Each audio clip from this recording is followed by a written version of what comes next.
The funding crisis in Ohio schools has forced one local district to take another step toward consolidation tonight. News Channel 5's Deborah Lee is just back from Parma, where the superintendent unveiled his plan. Well, keep in mind that these are just recommendations from the superintendent. The school board makes the final decision sometime down the road. But if the plan is approved, it's going to mean another community saying goodbye to some of its schools.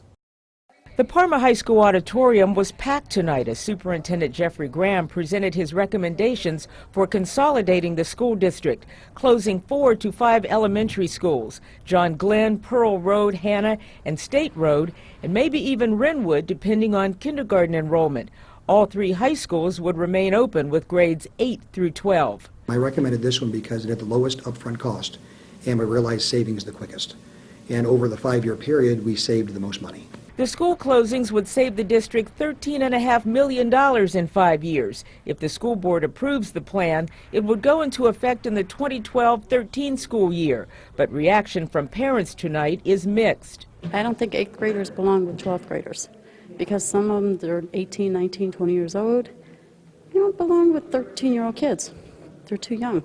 But I think the 8 will work. This way the 8th will be able to see what the other kids are doing and be able to relate and be able to adapt a little bit more, I think. The consolidation plan is part of an effort to trim cost in a school district facing huge deficits. Tentative labor contracts just reached with teachers and support staff will also save the district money. And passage of a levy on the ballot in May would add another $13 million a year.